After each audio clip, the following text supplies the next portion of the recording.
दो आत्माओं का मिलन प्रेम कहलाता है, और जब इस प्रेम को सामाजिक मान्यताओं के द्वारा को स्वीकार किया जाता है तो यह शादी बन जाती है।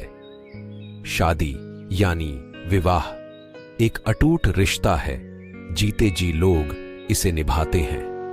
लेकिन कुछ ऐसे भी जोड़े हैं जो मरने के बाद भी अपने जीवन साथी का साथ नहीं छोड़ते, और ऐसी ही घटना से प्रेरित होकर एक हॉरर कहानी, डरावनी कहानी भूत की पत्नी, गोस्ट वाइफ आपके लिए प्रस्तुत है। मुझे आशा है कि यह कहानी आपको जरूर पसंद आएगी। सुनीता बड़ी हो चुकी थी और अब उसके माता पिता को उसकी शादी की चिंता हो रही थी। हालांकि सुनीता बहुत अच्छी लड़की थी, जिसके लिए कई अच्छे लड़कों के रिश्ते आ रहे थे, जिनको लेकर सुनीता के परिवार में विचार विमर्श चलता रहता था। एक दिन सुनीता की मौसी एक अच्छे लड़के का रिश्ता लेकर आती है। लड़की की फोटो बहुत ही सुंदर थी, जिसे देखते ही सुनीता के माता पिता मोहित हो जाते हैं और वह तय कर लेते हैं कि इसी लड़की से सुनीता की शादी करेंगे। सुनीता को भी लड़का अच्छा लग रहा होता है। सुनीता की मौसी लड़के वालों को रिश्ते के लिए हां कर देती हैं और अगले ही दिन लड़के के परिवार को आमंत्रित किया जाता है ताकि लड़का और लड़की एक दूसरे से मिलकर बात कर सकें। अगले दिन जैसे ही लड़के वाले आते हैं, सुनीता की नजर लड़के पर पड़ती है और वह पहली ही नजर में उसे अपना दिल दे बैठती है। सुनीता के घर में लड़के वालों का जबरदस्त स्वागत किया जाता है। दोनों परिवारों के बीच में रिश्ते की बात तय होते ही दोनों की धूमधाम से शादी कर दी जाती है। शादी के बाद लड़का सुनीता को लेकर शहर चला जाता है। शहर में वह कंपनी के मकान में रहता था। दोनों की शादीशुदा जिंदगी खुशनुमा चलने लगती है। सुनीता अपने पति को बहुत प्यार करने लगी थी। ऐसा लग रहा था मानो सुनीता को 7 जन्म की खुशियां एक ही जन्म में मिल गई हों। एक दिन सुनीता और उसका पति फिल्म देखने थिएटर जाते हैं। दोनों पूरा दिन खूब मजा करते हैं, लेकिन जैसे ही वह वापस लौट रहे होते हैं, अचानक एक कार सुनीता के पति को जोरदार टक्कर मार के चली जाती है। वह तुरंत अपने पति को उठाती है और उससे पूछती है कि आपको कहीं चोट तो नहीं लगी। सुनीता का पति मुस्कुराते हुए सुनीता के साथ चलने लगता है। सुनीता अपने पति के साथ घर आ जाती है। रात हो चुकी थी और दोनों बाहर से खाना पीना करके आए थे।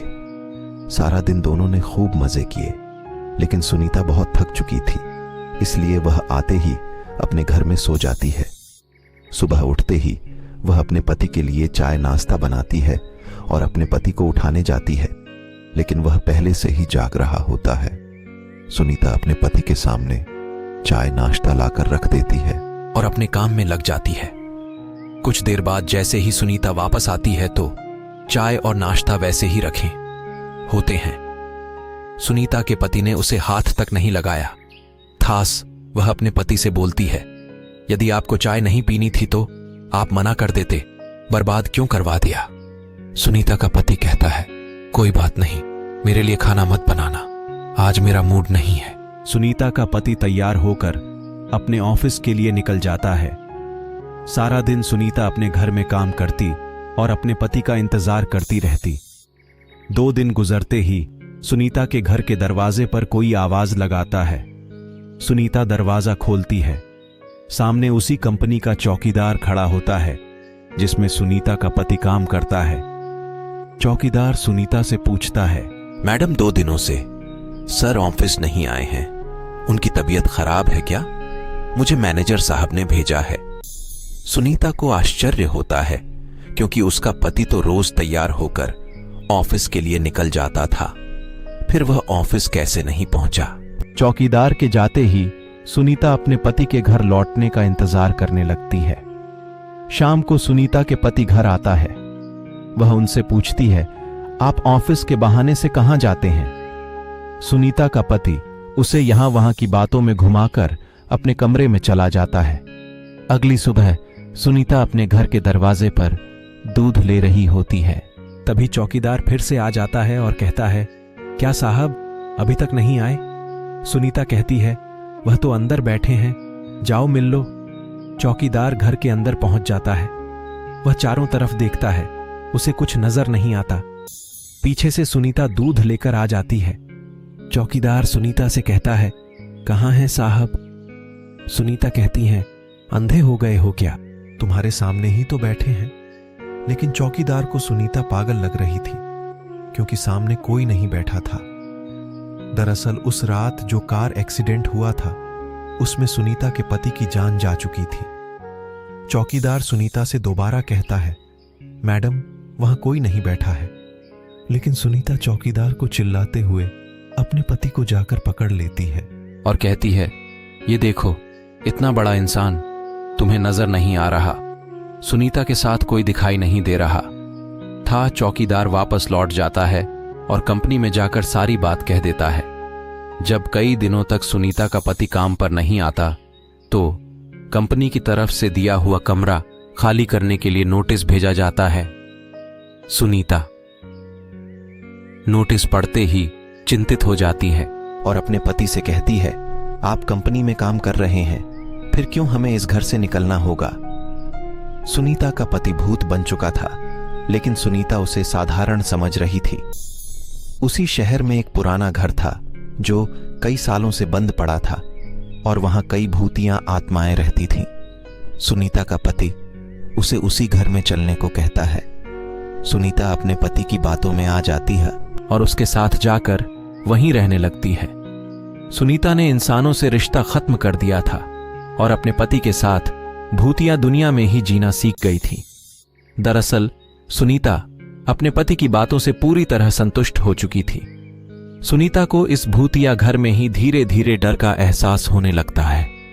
वह अपने पति के अंदर बदलाव देख रही थी, लेकिन वह अपने पति के प्यार में इतनी दीवानी थी कि उसे एहसास ही नहीं था कि वह भूत की पत्नी जोस्ट वाइफ बन चुकी थी। कुछ दिनों बाद सुनीता के सास ससुर शहर आते हैं। सुनीता अपने पति से कहती है, मम्मी पापा का फोन आया था, वह 2 घंटे में स्टेशन पहुंच जाएंगे, उन्हें जाकर ले आओ। सुनीता का पति उससे बाहर जाने का बहाना कर देता है और उसी को स्टेशन जाने को कहता है।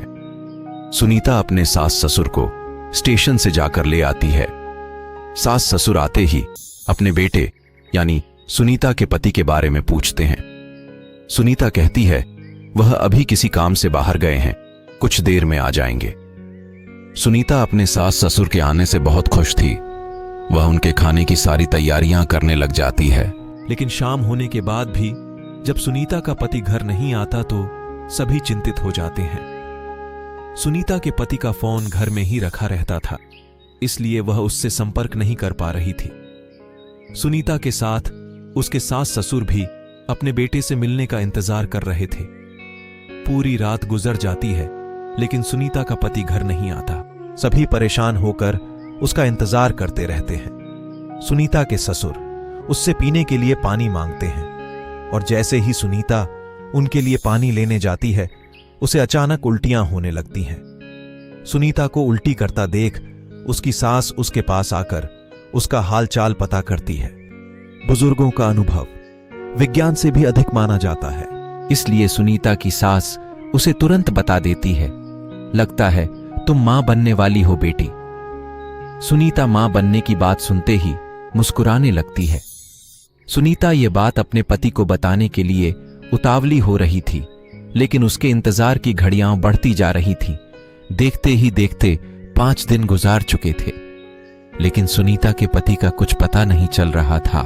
तभी तीनों पुलिस थाने में शिकायत दर्ज कराने जाते हैं।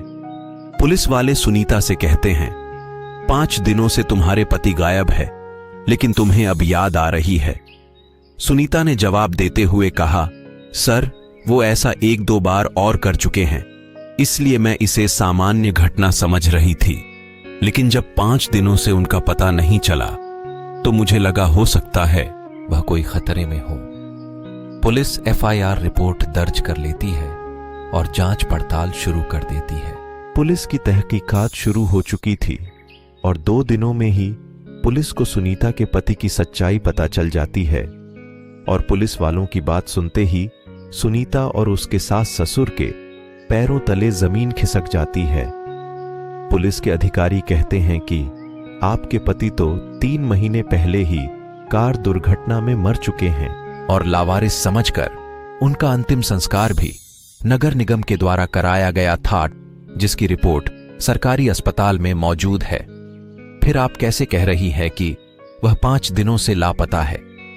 लेकिन सुनीता यह बात मानने को तैयार ही नहीं थी, क्योंकि वह अपने पति के साथ 3 महीनों से दाम्पत्य जीवन गुजार रही थी और उसी के चलते वह गर्भवती भी हो चुकी थी। सुनीता पुलिस से अपने बच्चे का जिक्र करती है।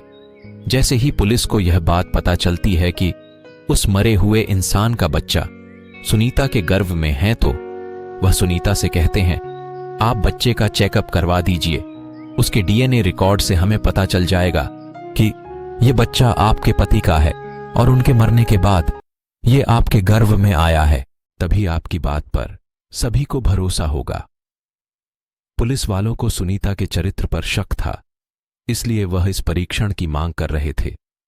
सुनीता को सरकारी अस्पताल लाया जाता है और वहां बच्चे का परीक्षण किया जाता है।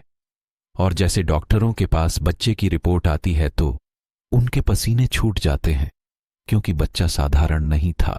वह 2 महीने का था, लेकिन उसका विकास 8 महीने के बच्चे के बराबर हो चुका था और अगले ही महीने वह जन्म लेने वाला था। डॉक्टरों के लिए अपने आप में यह ऐतिहासिक बात थी कि 4 महीने में कैसे कोई बच्चा जन्म ले सकता है।